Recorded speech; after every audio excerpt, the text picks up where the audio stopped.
Payaso, we got Mr. Payaso. What's up, man? What's up, Lo? What's up, man? Man, how you doing, man? How you feeling? Right here chilling, man. You know, Hell yeah. I'm in the motherfucker. I'm in my city, man. Moving around like a couple years ago. I was in a fucking bathroom, man. Living in a fucking bathroom, locked up, man. How long have you been in prison? Like in and out? Yeah, man. Like altogether, I added it up before I left this last time. It was 15 years. Damn. Altogether, man. Yeah, man. The official album coming out is me and Misdameanor got I want to say the name is Flashes to Ashes, but sometimes those album names change, those titles change. So, yeah. But it is the album coming out. We're gonna have about it at the very least about 13 songs. You got any features or any special guests or anything like that, or on the Misdameanor album we got out, we're gonna have we got Young Dopey. Okay. Do you record songs when you're in the mood or just kind of randomly? Sometimes I force it. Sometimes if I know that we got some shit coming up, I'll do it. I'll force it, and usually not force like where I'm just struggling to do it, but most of the time it's the beat that gets me the beat for sure, hands down, point blank, period, man. Once you feel a beat, yeah. If I hear a beat like that, that's like the Flashes to Ashes type beat. As soon as I hear it, immediately, I'm talking like 1 second, boom, I start fucking thinking in my head. I'll start coming out with the first bar, right. And then I go into a fucking trance, bro, and just start writing. You should see my writing, bro. It looks like Chinese, like the homies be looking at me like, man, bro, you reading that shit? And I'm like, oh, I guess I am, shit, because I write so fast. Yeah. Okay. And it's the beat, man, that drives that shit. So, okay. Yeah. How long you been rapping for? Shit. First time I rap, I was like, I want to say like 10 or something. Like 10 years old. Okay. Yeah, I was like 10 years old. And I started I was 10 years old and I was listening to different rap music. I was listening to like NWA and Spice One. I was listening to I didn't really get exposed to homie rappers until like, I think, almost about a couple years later, like when I was 12, like Night Owl and shit like that. You know what I mean? Lighter Shade of Brown, I remember them too.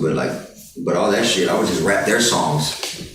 You know, okay. I think I was rapping and shit, but then somehow, some way, I just started fucking doing it on my own. All right, okay. And one thing that's kind of like a big topic is like, how do you feel like being from Seattle, where a lot of like Cali people think Seattle is like just suburbs. Fancy, nice, and no gangbangers, and you know what I mean? Yeah, no, that's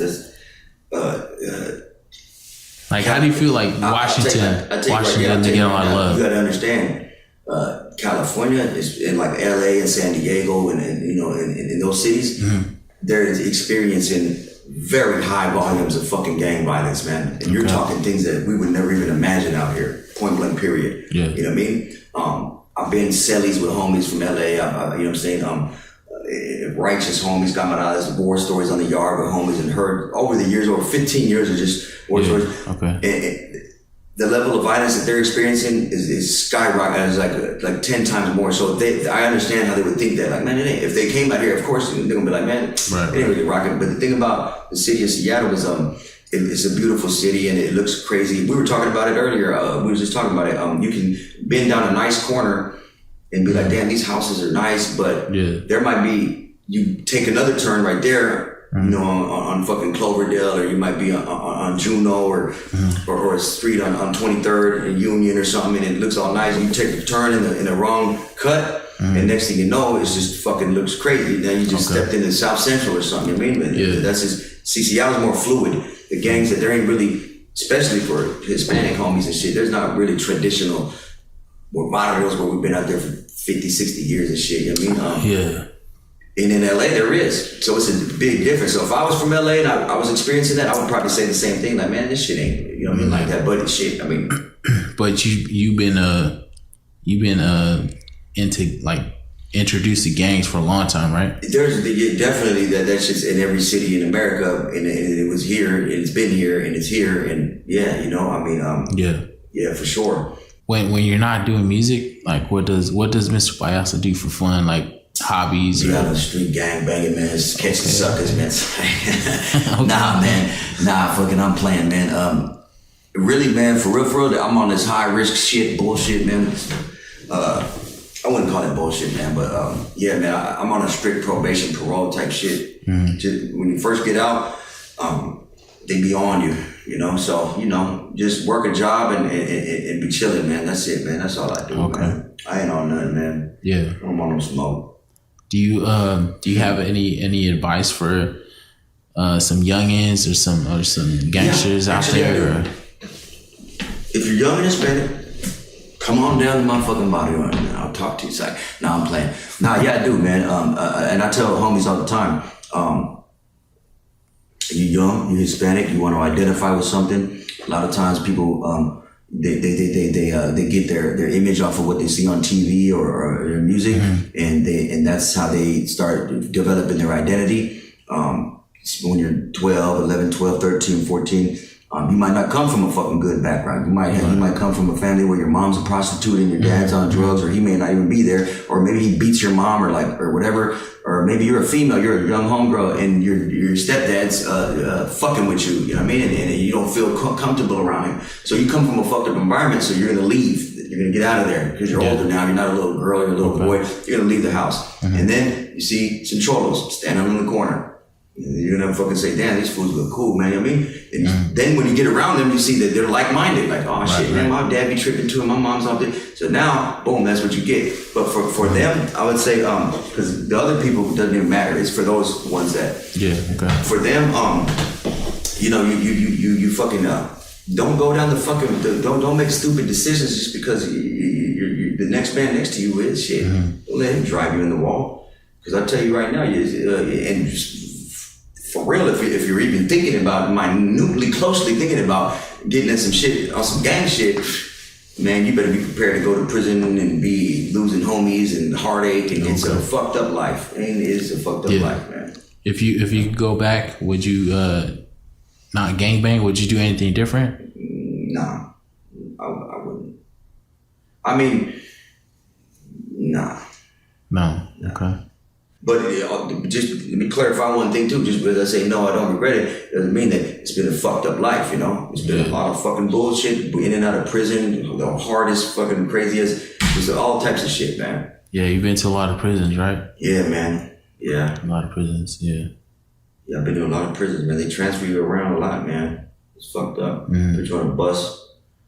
Put you on a plane. In the feds, they put you on them planes, man. Another fan says, how was it for Mr. Payaso growing up? Shit. We stayed all over Seattle, man. We stayed all over South Seattle.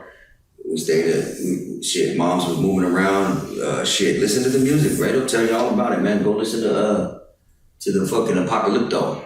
I'll tell you what the fuck it is. Yeah, man, it was fucked up. It was fucked up, point blank period, yeah. Okay. Mom on dope, dad in prison, mom on dope, dad in jail, mom on dope.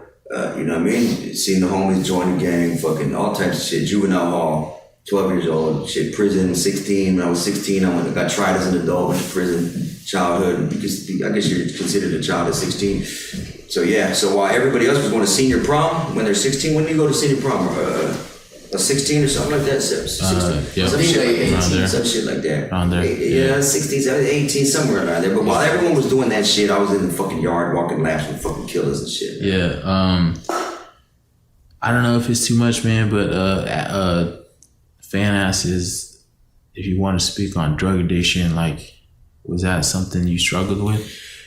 I think drug addiction is part of is part of gang culture. You know what I mean? Okay. And anyone who says it isn't is fucking, they're on dope themselves.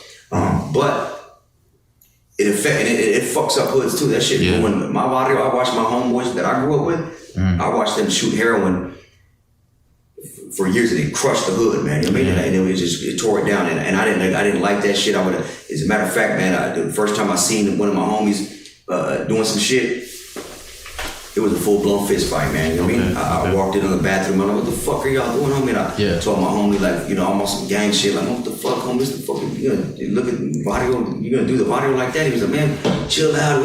Actually, boom, when we fighting.